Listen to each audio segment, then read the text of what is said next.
Hi, my name is Raghailligh Atagrain. My mundane name is Wendy Dunlap, and I am here to teach the class SCI-3000, or Basic Heraldry. I could also introduce myself with my device. There's one example of it. This is actually an older one. This is my what we call an achievement, where you've got the shield and the helm and the mantle and all these other things as part of it. So this is actually the top of a table that I made about 10 years ago. There are legs that attach to it, and I can take it to events and set it up and then have a table with my heraldry on it. More simply, I have this.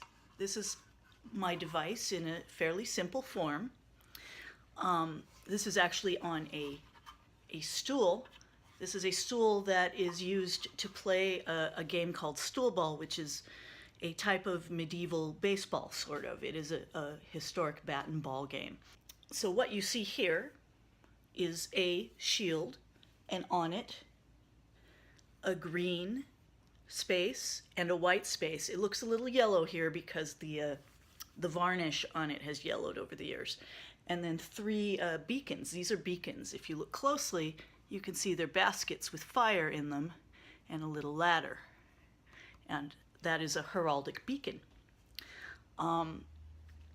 If you want to hear this, how this is described in heraldic language, which would be called the blazon, this is per chevron, argent, and vert, three beacons, counterchanged.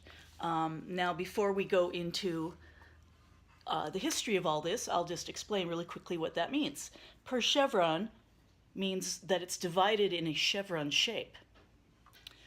Argent and vert. Argent is white in heraldry, or silver. So this is argent, and vert is green, like verde or something. You know, it's the same word origin. So vert is green, and so this part is green. This is the vert part. Three beacons, that's pretty self-explanatory. And what counterchanged means is that the beacons are green on the white background and white on the green background. It just means they're reversed from the field they sit on. So this is a fairly simple device that I designed shortly after I joined the SCA. I also have a heraldic badge. Actually, I have two of them. You can see one of them, going back to this again, one of my badges is sitting right here on top of the helm, and what that is a cushion. It's got little tassels on the corners, so think of it like a little pillow with tassels on the corners. So that's one of my badges. And my other badge is a green ladder, like the ladder that you saw on the beacons.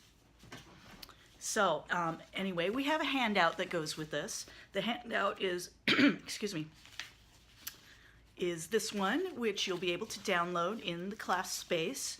I didn't create this one. This one is a handout for this course by Lady Edain, ingen, Raghailligh, MacDonald. Forgive me if I didn't get that right, but I did my best. Anyway, so this has 17 pages. It's very, very useful. It's in color and everything, so lots and lots of stuff you can use here as reference material.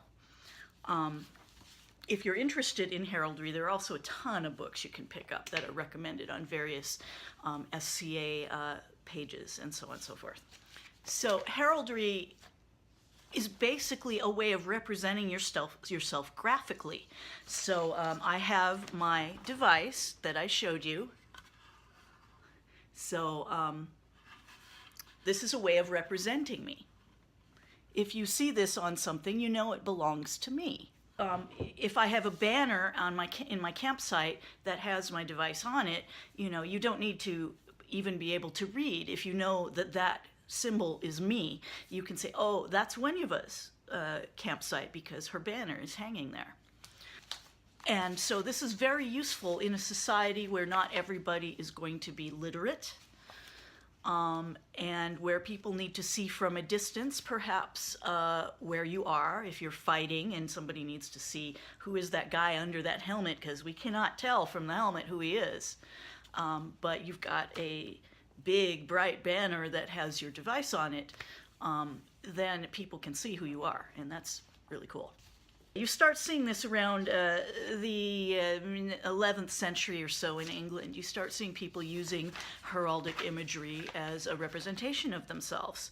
And a lot of times people would make seals, and a seal, you know, like you would have a signet ring or something, so you could sign a document you created with your ring and basically stamp your seal on into wax on it. And that's something that was difficult to forge. I mean, it can be forged, but it takes a lot of effort.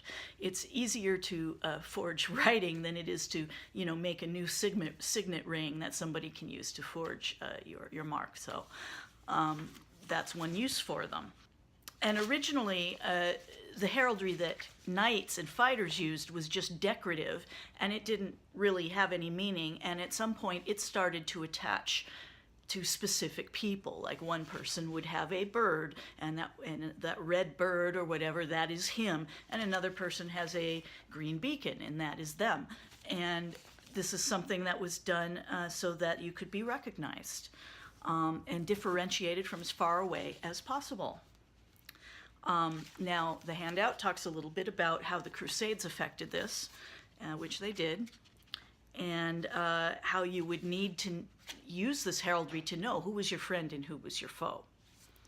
And it's very useful. Now, by the 14th century, heraldry had kind of settled into place, and so it became something that had rules. You had heralds who would write down who had which heraldry, and you had rules that you could not conflict with other people, and there would be court cases even where somebody might argue that, hey, this person is using this device, and this device is actually me. And, you know, that became something that would be illegal, and you would fight over it in court. Heraldry was very, very commonly used during that period. Now, as far as heraldry in the SCA, we have rules as well. And to use a device, you should have it registered. Technically, I mean, you can decorate your stuff with whatever you want, but if you accidentally use someone else's device in the process, that's kind of considered to be not real polite. So, so it's best to register it, because that will tell you if you are conflicting with somebody else out there, and how it will reserve your device to be you. Nobody else gets that device. It's just you, and that way, you know, you can protect it. In the SCA, you can even pass it down to an heir after you pass away. So it is taken very seriously. Now, as far a little side comment, since most of us who will be watching this are in the U.S., the U.S. has no heraldic laws. In the U.S., you can basically assume any heraldry you want, and there is no national heraldic authority. There is a trademark authority, of course. And if somebody happens to trademark a piece of heraldry, that's a whole different issue. If you're not actually using it in trade, you might still be fine. But I am not a lawyer, so you should not take anything I say as legal advice. In general, this is not really something you have to worry about, but occasionally there are devices that have been trademarked, and that's a whole different subject. But as far as actual heraldic authority goes, there are no laws that say you have to register a device to use it in the U.S. or anything. This is not necessarily the case overseas. So there are different laws there that you would need to look up if you're in that vicinity. But here in the U.S., you could assume something to use in the SCA, and you could also assume a device to use in your real life if you wanted, and there's nobody to stop you from doing that. Now, the handout talks a little bit about women's heraldry as well. Women not being on the battlefield for the most part, did not need heraldry in the same way. But you did find that women did use it more and more as the Middle Ages went on, and because it started to apply to a family. Like if you descended from a family that had a certain amount of wealth or standing, you would want to show that you did so, and so even if you were a woman, you would want to have some sort of heraldry that reflected your lineage. You could display your heraldry in various ways if you were a woman. As far as the SCA is concerned, it doesn't matter if you're male or female or any gender that you may be. You can have a device, so don't worry about that. You also don't have to display it in a specific shape or anything just because you're a woman or whatever. You can if you want, but you don't have to. Let's take a break now for a moment so I can get a drink and continue. Let's all go to the lobby. Let's all go to the lobby. Let's all go to the lobby to get ourselves a treat. So we talked a little bit about devices, just a little tiny bit, and I introduced you to my heraldry. And now let's get started by looking a little bit more in detail into what makes up your device. When I say device, what I mean is what you might have always thought was called a coat of arms. Or sometimes you've heard it called a crest, which is an inaccurate term, but you'll hear that a lot, like people will refer to family crest. Now, a device is basically a coat of arms in the SCA. In the SCA, you don't technically have arms until you've gotten an award of arms, but you can have a device before that and display it all you want. Once in a while, you'll hear somebody who will tell you that you can't, and they're confused. But there might be a little bit of inter-kingdom anthropology involved in this. Where I come from in Ontario, basically you call it a device until you've gotten an award of arms, and then you can call it your arms. According to the information I read about this kingdom, you can call it arms even if you don't have an award of arms yet. So that's probably one of those little inter-kingdom differences that you'll see, but it's not too big a deal. Anyway, your device starts with a shape, and you can see in the handout two of the shapes. The diamond one is called a lozenge, lozenge, like a throat lozenge, which I could probably use right now. But that you just remember that a lozenge is a diamond. And this shape, the shield shape, is called a heater. Don't ask me why. But, I mean, if you say shield, people will know what you mean. But it is also a heater. So you should pick the one you want to display. And traditionally, the lozenge was used for women. But, hey, display it on any shape you choose. You don't have to be a woman to use the lozenge if you don't want to. If you think it just looks awesome, go for it. And once you've got a shape, that shape is the field. It's called the field. That is the space that your design is going to sit on. So my device uses a heater, shield, and then the heraldic elements all sit on that. So the field is this area that the beacons sit on. Okay? Now, you could also call it the background, but the field is the term you use for that. There are certain colors that you can use. We call these colors tinctures. There are also a couple of others that are called metals. We use heraldic terms for these. So there are 5 tinctures that are used in SCA heraldry. There are a couple more that are used in modern heraldry in the real world, but we don't use them in the SCA. So the ones we use in the SCA, the tinctures, are red, green, blue, purple, and black.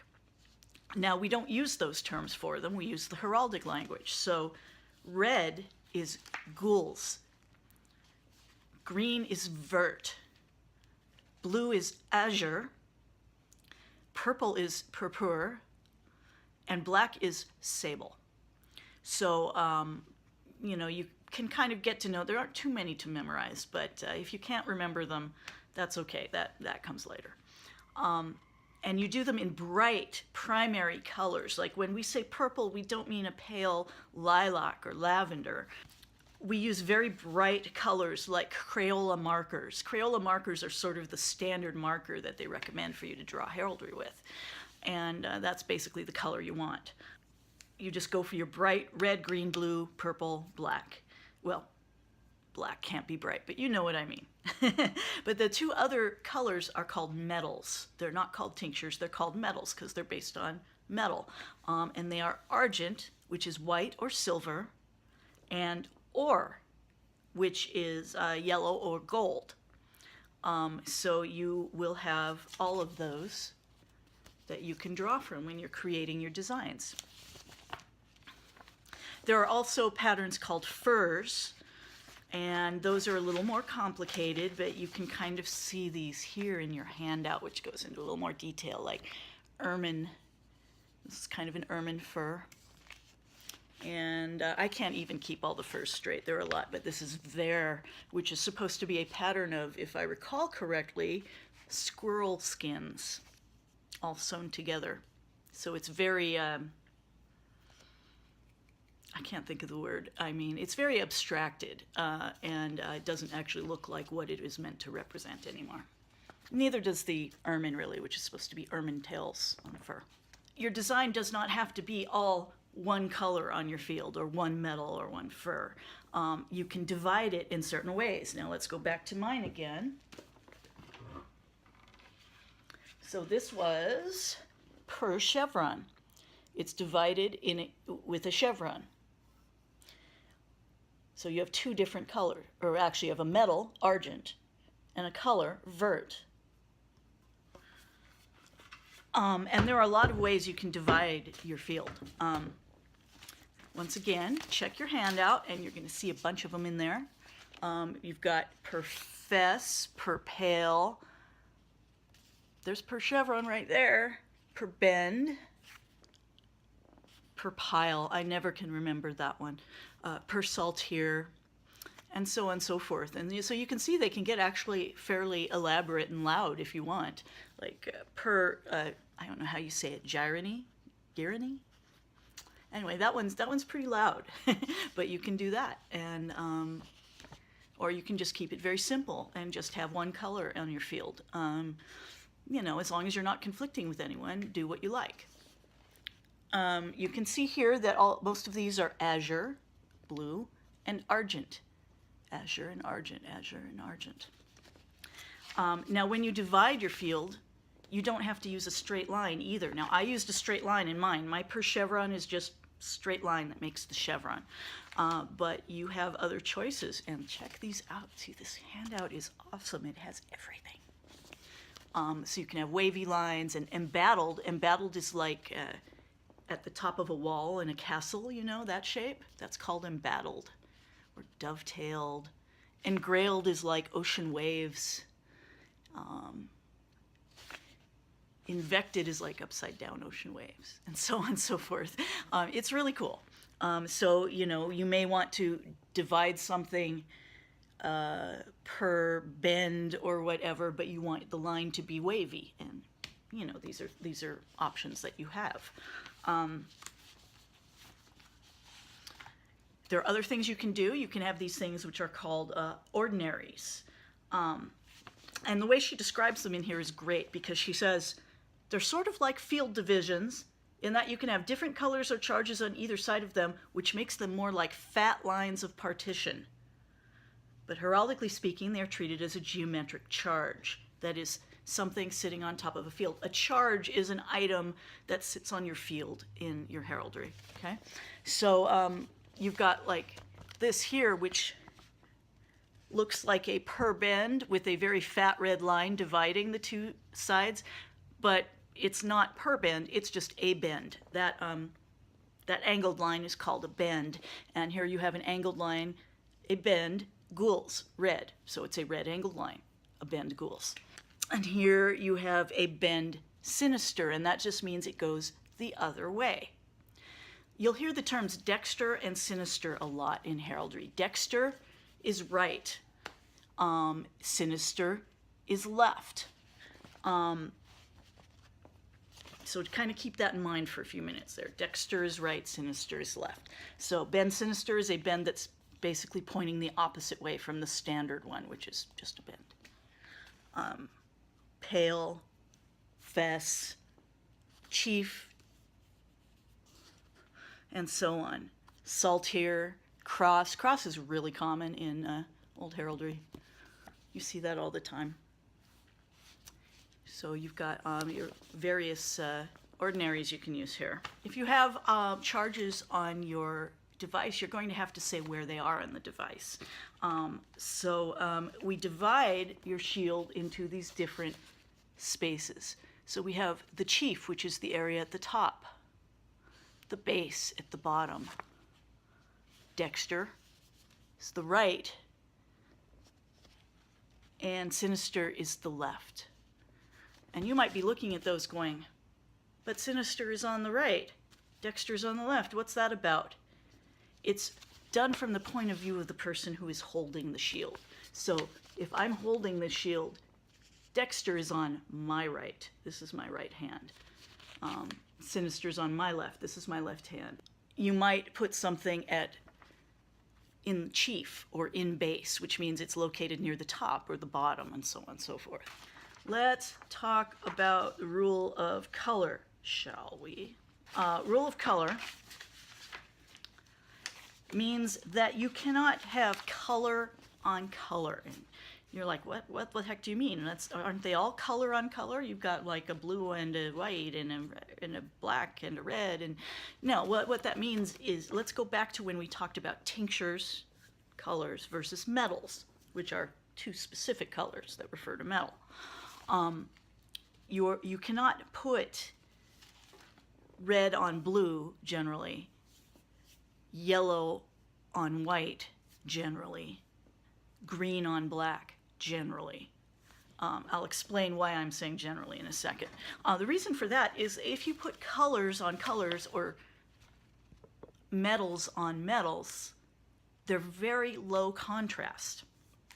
So, for example, if you put up a sign on your street that says, I'm having a garage sale, and you do that garage sale sign in yellow on white, which would be ore on argent, metal on metal, people are going to have trouble seeing that sign when they drive by, and maybe they won't come to your garage sale. If you want people to see it, you want to have the text contrast from the background as much as absolutely possible. So you might have black on white, or red on white, or white on black, or yellow on black. And these are all ways that you would be following the rule of color for heraldry, even though you're not actually creating heraldry. This is still something you do if you're creating street signs or, advertising or something. Anything where visibility from a distance is important, you've got to have that contrast. So this applies in heraldry, because if you're on the fighting field and you've got your shield, someone needs to be able to see who you are.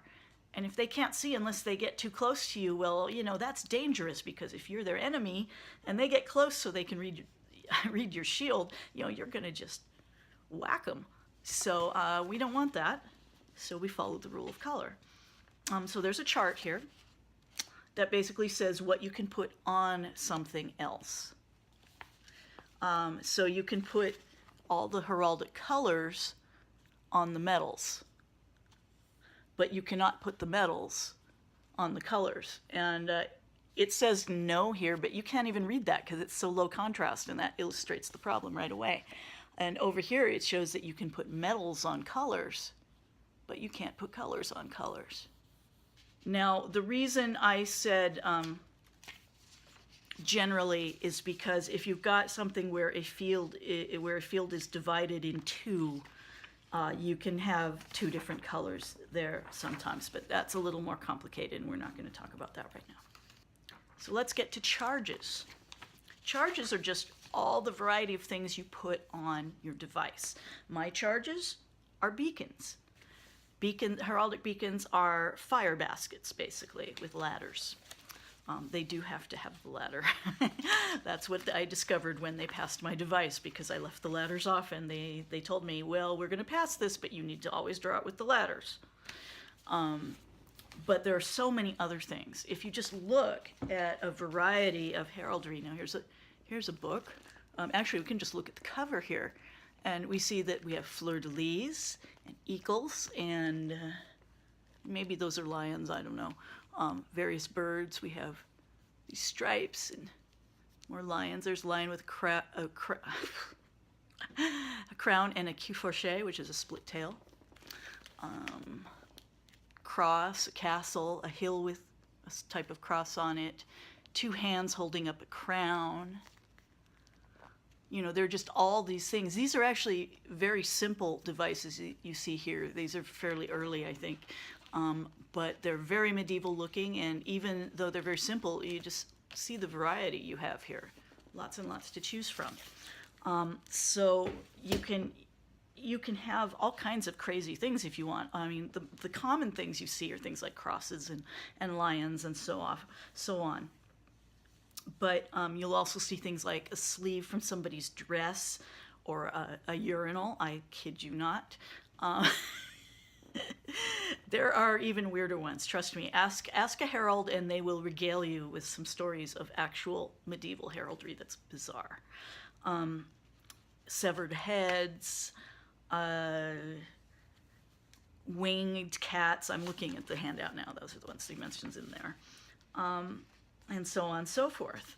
You know, you can have a pillow, or a particular bird, or you know, a bale of cloth. You know, there's just so many things you can have. And there is a reference online called the PICDIC, P-I-C-D-I-C, and you can look in there to see a lot of the things that you might be able to use. And they will show examples of which ones have been used in SCA heraldry, which ones cannot be used anymore in SCA heraldry, because sometimes over the years we've realized that some things aren't historically accurate, or some things are offensive, and we can't use them anymore. But that will give you an idea of the variety of things that you could consider using. So you have a choice of thousands of items you could put on your heraldry. Now this leads us to something that a lot of people do when they create their heraldry. They try to make it a resume. Let me explain what I mean. Resume heraldry is when you want to have something that represents your hobbies, the things you love, or so on and so forth on your heraldry, which isn't awful, but sometimes people want to have it all. Like, oh, I sew, I make clothing, but I'm also a scribe, and I love horses, and they want to put on like 3 or 4 or 5 different things to refer to them. And what happens when you do that is you just end up with a mess, and a lot of times you can't register the mess, because if something is too complex, it can't be registered. So try not to do resume heraldry if you can avoid it.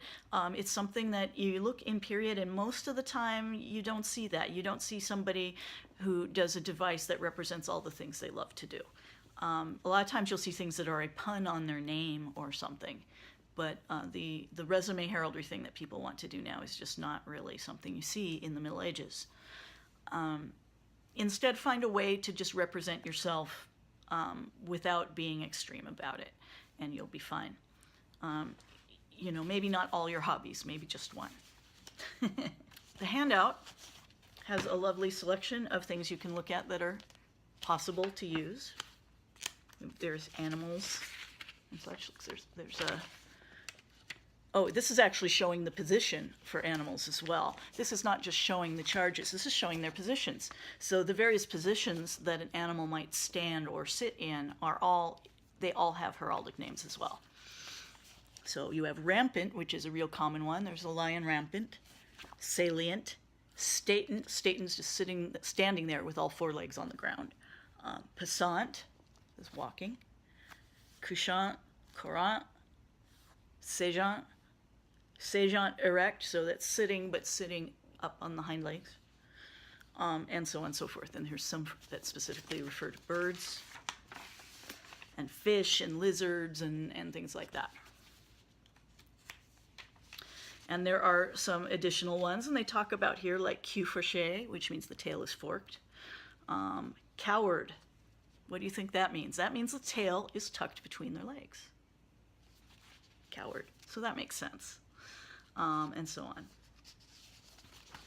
So let's take one more break. Let's all go to the lobby. Let's all go to the lobby. Let's all go to the lobby to get ourselves a treat. Back again. Let's talk about blazoning and emblazoning.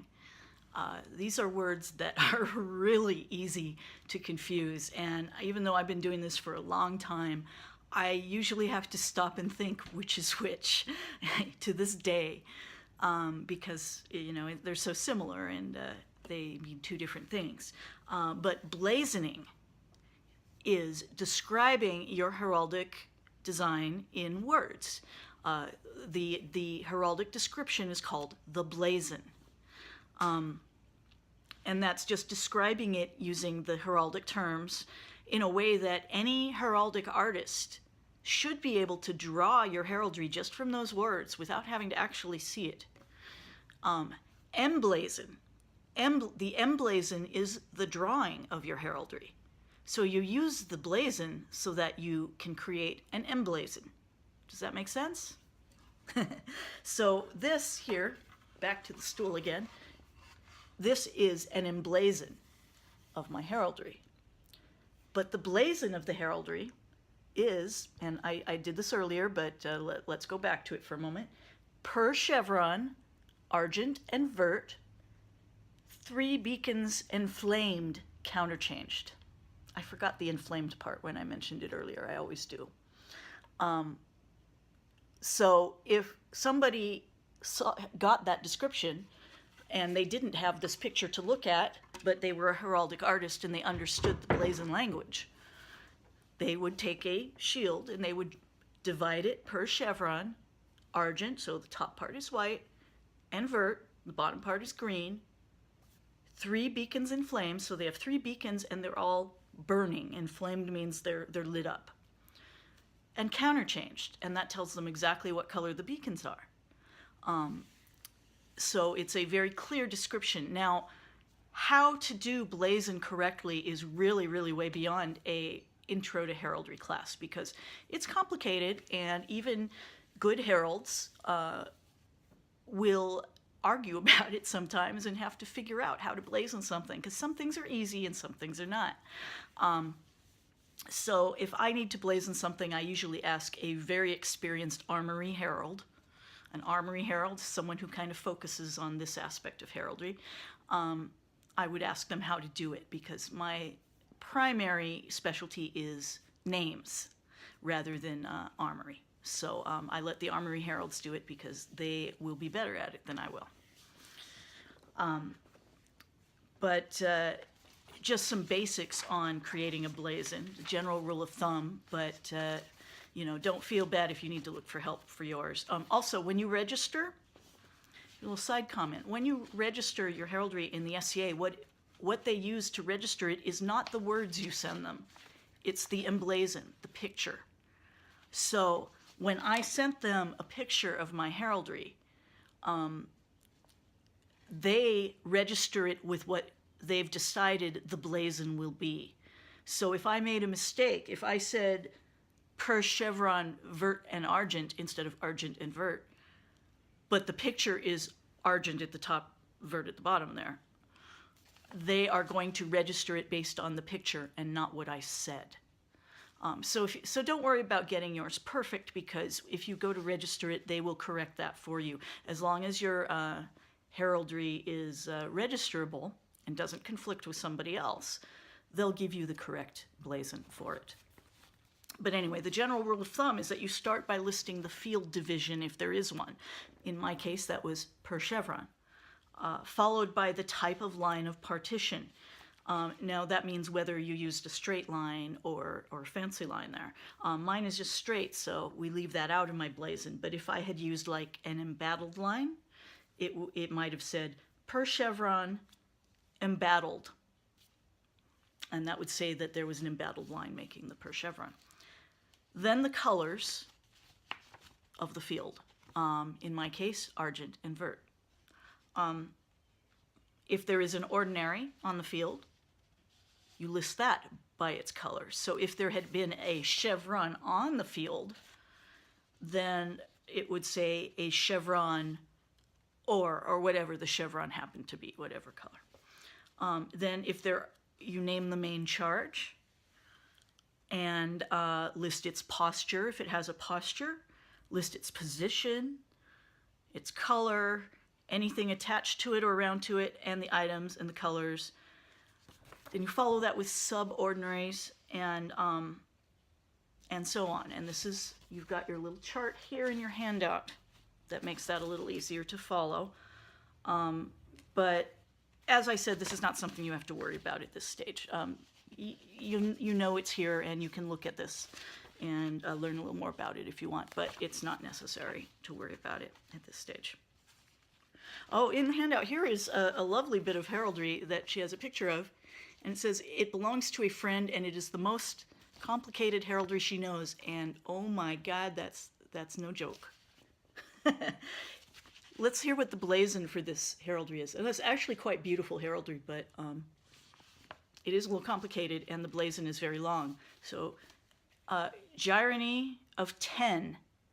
What that means is it's gyrony, but it's divided into 10 pie slices.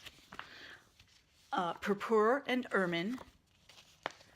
So purple, and then the part that looks white here, that's actually ermine. If you look closely, you can see ermine spots on it. A lion rampant. There's your lion standing up in the rampant position. To sinister, he's facing towards sinister. Triple queued or. Triple queued means his tail is not just split, it is split into 3. Or comes at the end of that. The lion rampant, triple queued, lion rampant to sinister, triple queued, or. That means all of that. The lion, blah, blah, blah, is or.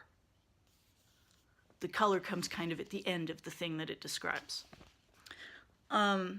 Within an oral, engrailed, oh my gosh, on the outer edge and invected on the inner edge counterchange.